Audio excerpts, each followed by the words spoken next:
ಕೆಲವರು spelling mistake ಮಾಡೋದ್ರಿಂದ ನಮಗೆ ಮಾರ್ಕ್ಸ್ ಕಟ್ ಆಗುತ್ತಾ ಅಥವಾ ಅದರಿಂದ ಏನಾದರೂ ಪ್ರಾಬ್ಲಮ್ ಆಗುತ್ತಾ? ನನಗೆ ಕತೆ ಗೊತ್ತಿರುತ್ತೆ, ಅಂದರೆ ಪಾಠ ಏನು ಅನ್ನೋದು ಪೂರ್ತಿಯಾಗಿ ಅರ್ಥ ಆಗಿರುತ್ತೆ, ಆ ಕ್ವೆಶನ್ಗೆ ಏನು ಆನ್ಸರ್ ಬರೀಬೇಕು ಅನ್ನೋದು ಗೊತ್ತಿರುತ್ತೆ, ಆದರೆ ಬರೀವಾಗ ನಾನು ಮಿಸ್ಟೇಕ್ನ ಮಾಡ್ತಿದ್ದೀನಿ, ಇದರಿಂದ ನನಗೆ ಮಾರ್ಕ್ಸ್ ಕಟ್ ಆಗುತ್ತಾ ಅಂತ ತುಂಬ ಜನಕ್ಕೆ ಡೌಟ್ಸ್ ಇದೆ. ತುಂಬ ಜನ ಕಮೆಂಟ್ ಮಾಡು ಕೇಳ್ತಿದ್ದೀರಾ. ಇವತ್ತು ಕೂಡ ಒಬ್ಬರು ಕಮೆಂಟ್ ಮಾಡಿದರು. ಅಷ್ಟೇ ಅಲ್ಲ, ಇನ್ಸ್ಟಾಗ್ರಾಮಲ್ಲೂ ಮೆಸೇಜ್ ಮಾಡಿ ಕೇಳ್ತಾ ಇದ್ದೀರಾ. ಹಾಗಾಗಿ ಅಲ್ಲೇ ರಿಪ್ಲೈ ಮಾಡ್ಬೋದು, ಬಟ್ ಸ್ಟಿಲ್ ಎಲ್ರಿಗೂ ಇನ್ನೂ ಯಾರ್ಯಾರು ಡೌಟ್ಸ್ ಇದೆ ಎಲ್ರಿಗೂ ಕ್ಲಾರಿಟಿ ಸಿಗಲಿ ಅನ್ನೋದಕ್ಕೆ ಈ ವಿಡಿಯೋನ ಮಾಡ್ತಾ ಇರೋದು. ಅದಕ್ಕೆ ಏನೆಲ್ಲ ನೀವು ಮಾಡಬೇಕು ಅನ್ನೋದನ್ನ ನಾನು ಇವಾಗ ಹೇಳ್ತಾ ಹೋಗ್ತೀನಿ. ಮೊದಲಿಗೆ ನಿಮಗೆ ಮೇನ್ ಬೇಕಾಗಿರೋದು ಕಾನ್ಫಿಡೆನ್ಸ್. ಈಗ ನೀವು ಹೇಳ್ತೀರಲ್ವ, ನಂಗೆ ಸ್ಪೆಲ್ಲಿಂಗ್ ಮಿಸ್ಟೇಕ್ ಆಗಿಬಿಡುತ್ತೆ, ಅದರಿಂದ ನನ್ನ ಮಾರ್ಕ್ಸ್ ಕಟ್ ಆಗುತ್ತೆ. ನೋ, ಯಾರು ಹೇಳಿದ್ದು? ಅದನ್ನು ಫಸ್ಟು ನೀವು ಮೈಂಡಿಂದ ತೆಗ್ದಾಕಿ. ನಾನು ಬರೆಯೋ ಆನ್ಸರ್ ತಪ್ಪಾಗುತ್ತೆ, ನಾನು ಬರೆಯೋದು ಯಾವುದು ಸರಿಯಾಗಿ ಬರ್ತಿಲ್ವೇನೋ, ಇದನ್ನೆಲ್ಲ ನೀವು ಮೈಂಡಿಂದ ತೆಗ್ದಾಕಿ. ಸ್ವಲ್ಪ ಚೇಂಜಸ್ ಮಾಡ್ಕೋಬೇಕಾಗುತ್ತೆ, ಬಟ್ ಅದನ್ನು ನಾನು ಹೇಳ್ತೀನಿ. ಅದಕ್ಕೂ ಮುಂಚೆ ಕಾನ್ಫಿಡೆನ್ಸ್ ಇಂಪಾರ್ಟೆಂಟ್ ಆಗುತ್ತೆ. ಈಗ ನೀವು ಫೈನಲ್ ಎಕ್ಸಾಮ್ ಅಂತ ಬಂದಾಗ ನಿಮ್ಮ ಕಾಲೇಜಲ್ಲಿ ಯಾವ ಟೀಚರ್ ಇರ್ತಾರೋ ಅವರು ನಿಮ್ಮ ಪೇಪರ್ನ ಕರೆಕ್ಷನ್ ಮಾಡಲ್ಲ, ಬೋರ್ಡಿಂದ ಪೇಪರ್ ಕರೆಕ್ಷನ್ ಆಗುತ್ತೆ. ಅಂದರೆ ನಿಮ್ಮ ಪೇಪರ್ ಯಾವ ಟೀಚರ್ ಬೇಕಾದರೂ ಮಾಡ್ಬೋದು. ಸೊ ನಿಮ್ಮ ಮಾರ್ಕ್ಸ್ ಡಿಪೆಂಡ್ ಆಗೋದು ಆ ಟೀಚರ್ಗಳ ಮೇಲೆ.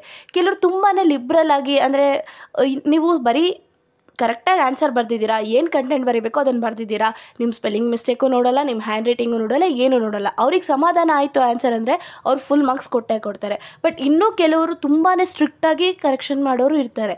ಯಾಕಂದರೆ ಇದು ಲ್ಯಾಂಗ್ವೇಜ್ ಸಬ್ಜೆಕ್ಟ್ ಆಗಿರೋದ್ರಿಂದ ಸ್ವಲ್ಪ ಸ್ಪೆಲ್ಲಿಂಗ್ ಮಿಸ್ಟೇಕ್ಸ್ ಅದ್ರ ಬಗ್ಗೆ ಅಂದರೆ ರಿಸ್ಟ್ರಿಕ್ಷನ್ಸ್ ಮಾಡ್ಬೋದು. ಬಟ್ ಸ್ಟಿಲ್ ಕೆಲವು ಟೀಚರ್ಸ್ ಅಂತೂ ನೀವು ಸ್ಪೆಲ್ಲಿಂಗ್ ಮಿಸ್ಟೇಕ್ ಮಾಡಿದರೂ ಕೂಡ ಇಲ್ಲ, ಇವನು ಪಾಠ ಅರ್ಥ ಮಾಡ್ಕೊಂಡಿದ್ದಾನೆ, ಓದೋ ಹುಡುಗ ಆಗಿರ್ತಾನೆ ಅಂತ ಅಂದ್ಬಿಟ್ಟು ನಿಮಗೆ ಮಾರ್ಕ್ಸ್ ಕೊಡೋ ಚಾನ್ಸಸ್ ಇರುತ್ತೆ. ಸೊ ಹಾಗಾಗಿ ನಿಮಗೆ ಮೇನ್ ಇರಬೇಕಾಗಿರೋದು ಕಾನ್ಫಿಡೆನ್ಸ್. ಅವ್ರು ಏನು ಮಾಡ್ತಾರೋ, ಕರೆಕ್ಷನ್ ಯಾವ ರೀತಿ ಮಾಡ್ತಾರೋ ಬಿಡ್ತಾರೋ ನನಗೆ ಗೊತ್ತಿಲ್ಲ, ಬಟ್ ನಾನು ಬರೆಯೋ ಆನ್ಸರ್ ನಾನು ಬರೀಲೇಬೇಕು ಅಷ್ಟೇ. ಅಷ್ಟೇ ನೀವು ಮೈಂಡಲ್ಲಿ ಇಟ್ಕೊಂಡು ಬರೀರಿ. ಈಗ ಇನ್ನೊಂದಷ್ಟು ಪ್ರಾಕ್ಟೀಸಸ್ನ ನೀವು ಮಾಡ್ಕೋಬೇಕಾಗತ್ತೆ. ಅಂದರೆ ನೀವು ಎಕ್ಸಾಮಲ್ಲಿ ಯಾವ ರೀತಿ ಬರೆದಾಗ ನಿಮಗೆ ಮಾರ್ಕ್ಸ್ ಕಟ್ ಆಗ್ಬೋದು, ಅದನ್ನು ನೀವು ಯಾವ ರೀತಿ ಕ್ಲಿಯರ್ ಮಾಡ್ಕೊಬೇಕು ಅನ್ನೋದನ್ನು ನಿಮಗೆ ಗೊತ್ತಿರಬೇಕಾಗಿರುತ್ತೆ. ಫಾರ್ ಎಕ್ಸಾಂಪಲ್, ನೀವು ಏನೋ ಸ್ಪೆಲ್ಲಿಂಗ್ ಮಿಸ್ಟೇಕ್ಸ್ ಮಾಡ್ತಿರ್ತೀರಾ ಅಥವಾ ಏನೋ ತಪ್ಪಾಗಿ ಬರೆದ್ಬಿಟ್ಟಿರ್ತೀರಾ. ಅವಾಗ ನೀವೇನು ಮಾಡ್ತೀರಾ, ಅದನ್ನು ಪೂರ್ತಿ ಹೊಡೆದಾಕೊಂಡು ಕೂತ್ಕೊಂಡಿರ್ತೀರಾ. ಅದನ್ನು ಫುಲ್ಲು ನೀವು ಪೇಪರಲ್ಲಿ ಒಂದಷ್ಟು ಸ್ಕ್ರ್ಯಾಚ್ಗಳನ್ನ ಮಾಡಿ ಮಾಡಿ ಮಾಡಿ ನಿಮ್ಮ ಪೇಪರ್ ಗಜಿಬಿಜಿ ಇರೋ ಥರ ಮಾಡಿರ್ತೀರ. ಅವಾಗ ಅವ್ರಿಗೇನು ಅನಿಸುತ್ತೆ, ಇವನಿಗೆ ಬರೀವಾಗ ಏನು ಬರಿತಿದ್ದೀನಿ ಅನ್ನೋ ಕ್ಲಾರಿಟಿ ಇಲ್ಲ, ಇವನಿಗೆ ನಾನು ಮಾರ್ಕ್ಸ್ ಯಾಕೆ ಕೊಡಬೇಕು ಅನ್ನೋದು ಅವ್ರ ಮೈಂಡಿಗೆ ಬರುತ್ತೆ. ಹಾಗಾಗಿ ನೀವು ಬರೀವಾಗ ಜಾಸ್ತಿ ಸ್ಕ್ರ್ಯಾಚಸ್ನ ಮಾಡೋಕ್ಕೆ ಹೋಗಬೇಡಿ, ಸುಮ್ಮನೆ ಗೀಚಬೇಡಿ. ಏನೋ ನಿಮಗೆ ನಿಮಗೆ ಅಷ್ಟಕ್ಕೂ ಮೀರಿ ಅದು ತುಂಬಾ ತಪ್ಪಾಗಿದೆ, ಇದನ್ನು ನೀನೇನು ಮ್ಯಾನೇಜ್ ಮಾಡೋಕ್ಕಾಗಲ್ಲ ಅಂತಂದರೆ ಒಂದು ಲೈನ್ ಹೇಳಿರಿ ಸಾಕು. ಇಲ್ಲ ಅದು ಬಿಟ್ಬಿಟ್ಟು ಪೂರ್ತಿ ಸ್ಕ್ರ್ಯಾಚ್ ಮಾಡ್ಕೊಂಡೆಲ್ಲ ಕೂತ್ಕೊಬೇಡಿ. ಇನ್ನೂ ಏನಂತ ಅಂದರೆ, ಏನೋ ಒಂದು ವರ್ಡ್ ತಪ್ಪಾಗಿದೆ, ಪರವಾಗಿಲ್ಲ ಬಿಡಿ, ಅದು ಮುಂದಕ್ಕೆ ಹೆಂಗೆ ಬರ್ಕೊಂಡು ಹೋಗಬೇಕೋ ಹಂಗೆ ಬರ್ಕೊಂಡು ಹೋಗಿ. ಆದಷ್ಟು ನಿಮ್ಮ ಕ್ವೆಶನ್ ಅಂದರೆ ಆನ್ಸರ್ ಪೇಪರಲ್ಲಿ ನೀಟ್ನೆಸ್ನ ಮೇಂಟೈನ್ ಮಾಡಿ. ನೀವು ಎಷ್ಟು ನೀಟಾಗಿರುತ್ತೋ ಅಷ್ಟು ನಿಮಗೆ ಮಾರ್ಕ್ಸ್ ಬರೋ ಚಾನ್ಸಸ್ ಇರುತ್ತೆ. ನೀವು ತುಂಬ ನೀಟಾಗಿ ಬರಿತಾ ಹೋಗಿದ್ದೀರಾ ಅಂತಂದರೆ ಕೆಲವ್ರು ಕಂಟೆಂಟ್ ಕೂಡ ಚೆಕ್ ಮಾಡಲ್ಲ, ಏನು ಬರ್ತಿದ್ದೀರಾ ಅಂತ ಮಾರ್ಕ್ಸ್ ಕೊಟ್ಕೊತಾ ಹೋಗ್ತಾರೆ. ಅಂದರೆ ಇಷ್ಟು ನೀಟಾಗಿ ಇಷ್ಟು ಚೆನ್ನಾಗಿ ಬರ್ದಿದ್ದಾನೆ ಅಂದರೆ ಅವನಿಗೆ ಕ್ಲಾರಿಟಿ ಇದೆ, ಅವ್ನ ಆನ್ಸರ್ ಬರ್ದಿರ್ತಾನೆ ಅನ್ನೋ ಕಾನ್ಫಿಡೆನ್ಸಲ್ಲಿ ನಿಮಗೆ ಮಾರ್ಕ್ಸ್ ಕೊಡ್ತಾರೆ. ಹಾಗಾಗಿ ನೀವೇನು ಬರಿತೀರಾ ಅದ್ರ ಮೇಲೆ ನಿಮಗೆ ಕಾನ್ಫಿಡೆನ್ಸ್ ಇರಬೇಕು, ನಿಮಗೆ ಕ್ಲಾರಿಟಿ ಇರಬೇಕು. ಸುಮ್ಮನೆ ಸ್ಕ್ರ್ಯಾಚ್ ಮಾಡೋಕ್ಕೆ ಹೋಗಬೇಡಿ. ಯೋಚನೆ ಮಾಡಿ ಸ್ಕ್ರ್ಯಾಚ್ ಮಾಡೋದನ್ನು ಕೂಡ ದೊಡ್ಡದಾಗಿ ಮಾಡಬಾರ್ದು. ಸುಮ್ಮನೆ ಅದ್ರ ಮೇಲೆ ಒಂದು ಲೈನನ್ನು ಎಳಿಬೇಕಾಗುತ್ತೆ. ನೆಕ್ಸ್ಟ್ ಮೇನ್ ಏನು ಅಂತ ಅಂದರೆ ಕಂಟೆಂಟ್. ಈಗ ನಿಮಗೆ ಒಂದು ಕ್ವೆಶನ್ ಕೇಳಿರ್ತಾರೆ. ಫಾರ್ ಎಕ್ಸಾಂಪಲ್, ಸೀತೆಯನ್ನು ರಾವಣ ಎಲ್ಲಿರಿಸಿದನು ಅಂತ. ಆಗ ನೀವು ಪ್ರಮದವನದಲ್ಲಿ ಇರಿಸಿದ್ದನು ಅಂತ ಬರಿಬೇಕಾಗತ್ತೆ. ಅದನ್ನು ಬಿಟ್ಟು ನೀವು ಅವ್ನು ಎಲ್ಲಿಂದ ಕಿಡ್ನಾಪ್ ಮಾಡ್ಕೊಂಬಂದ, ಯಾಕೆ ಕಿಡ್ನಾಪ್ ಮಾಡ್ಕೊಂಬಂದ, ಯಾಕೆ ಅಲ್ಲಿ ಬಿಟ್ಟಿದ್ದ, ಇವನ್ನೆಲ್ಲ ನೀವು ಬರ್ಕೊತಾ ಕೂತ್ಕೊಂಡು ಪ್ರಮದವನದಲ್ಲಿ ಅನ್ನೋದನ್ನೇ ನೀವು ಬರ್ದಿಲ್ಲ ಅಂದರೆ ನಿಮಗೆ ಮಾರ್ಕ್ಸ್ ಹೇಗೆ ಕೊಡ್ತಾರೆ? ಫುಲ್ಲು ಕಂಪ್ಲೀಟ್ ರಾಂಗ್ ಅಂತ ಹಾಕ್ತಾರೆ ಅಲ್ವಾ?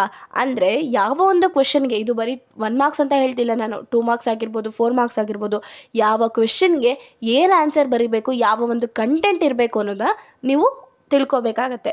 ಈಗ ನೀವು ಫಾರ್ ಎಕ್ಸಾಂಪಲ್, ಇಲ್ಲ ನಾನು ಆ ಕಂಟೆಂಟಿಗೆ ಬರಬೇಕು ಅಂದರೆ ಅದಕ್ಕೇನೋ ಒಂದು ಸ್ವಲ್ಪ ಹಿಂದೆ ಸ್ಟೋರಿ ಬರೀಬೇಕು, ಇಲ್ಲ ಮುಂದಕ್ಕೆ ಏನಾದರೂ ಬರೀಬೇಕು ಅಂತ ಅಂದ್ಕೊಂಡಿರ್ತೀರ, ಅಂದರೆ ಕನ್ಕ್ಲೂಷನ್ ಥರ ಬರೀಬೇಕು ಅಂದ್ಕೊಂಡಿರ್ತೀರ. ಆನ್ಸರ್ ದೊಡ್ಡ ಆಗಿಬಿಡುತ್ತೆ, ನಿಮ್ಮ ಕಂಟೆಂಟ್ ಅವ್ರಿಗೆ ಕಾಣಿಸ್ದಲ್ಲೇ ಇರ್ಬೋದು. ಆಗ ನೀವೇನು ಮಾಡಬೇಕಾಗುತ್ತೆ ಅಂದರೆ, ಏನು ಇಂಪಾರ್ಟೆಂಟ್, ನಿಮ್ಮ ಆನ್ಸರ್ ಬರೆದಿರೋದ್ರಲ್ಲಿ ಏನು ಇಂಪಾರ್ಟೆಂಟ್ ಅಂತ ನಿಮಗೆ ಅನಿಸಿರುತ್ತೋ ಅದನ್ನೆಲ್ಲ ನೀವು ಅಂಡರ್ಲೈನ್ ಮಾಡ್ತಾ ಹೋಗಿ.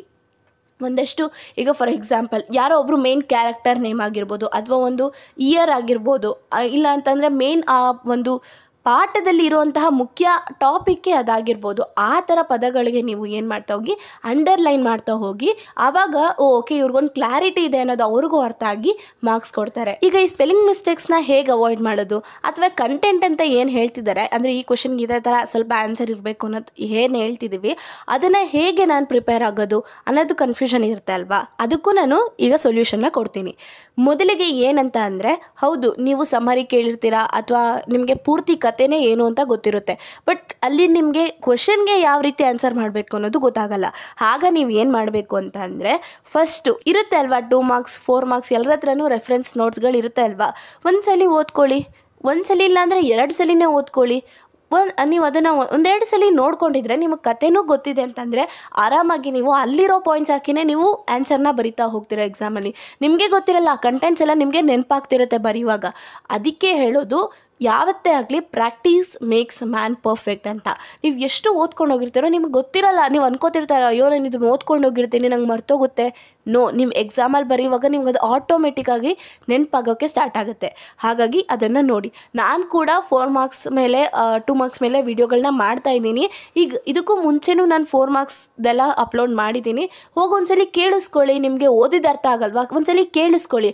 ಓಕೆ ಈ ಕ್ವಶನ್ಗೆ ನಾನು ಈ ಥರ ಆನ್ಸರ್ ಬರೆದ್ರೆ ಸಾಕು ಅನ್ನೋದು ನಿಮ್ಮ ಮೈಂಡಿಗೆ ಬಂದರೆ ನೀವೇ ಆರಾಮಾಗಿ ಬರಿತಾ ಹೋಗ್ತೀರಾ. ಇನ್ನು ಸ್ಪೆಲ್ಲಿಂಗ್ ಮಿಸ್ಟೇಕಿಗೆ ಇರೋದು ಒಂದೇ ದಾರಿ, ನೀವು ಓದುವಾಗ ಒಂದು ಸ್ವಲ್ಪ ಗಮನ ಕೊಟ್ಟು ಓದಿ. ಓಕೆ ಈ ಥರ ಏನೋ ಒಂದು ದೊಡ್ಡ ವರ್ಡ್ ಇರುತ್ತೆ, ಓಕೆ ಇದನ್ನು ನಾನು ಈ ರೀತಿ ಬರಿಬೇಕು ಅಂತ ನೀವು ನೋಡ್ಕೊಂಡು ಹೋಗಿ ಅಲ್ಲಿ ಬರೆಯುವಾಗ ನೀವೇ ಬರೀತೀರಾ. ಸ್ವಲ್ಪ ಉಚ್ಚಾರಣೆಯನ್ನು ನೋಡ್ಕೊಳ್ಳಿ, ಪ್ರೊನೌನ್ಸಿಯೇಷನ್ನ ನೋಡ್ಕೊಳ್ಳಿ. ಫಾರ್ ಎಕ್ಸಾಂಪಲ್ ಇದನ್ನೇ ತಗೊಳ್ಳಿ, ಈಗ ಪ್ರಮದವನದಲ್ಲಿ ಅಂತ ಇದೆ ಅಂದರೆ ನಿಮಗೆ ಅದು ಮೈಂಡಿಗೆ ಬರಬೇಕು. ಓಕೆ ಪ್ರಮದವನದಲ್ಲಿ ಈ ಥರ ಸ್ಪ್ಲಿಟ್ ಮಾಡ್ಕೊಂಡು ಬರೀರಿ.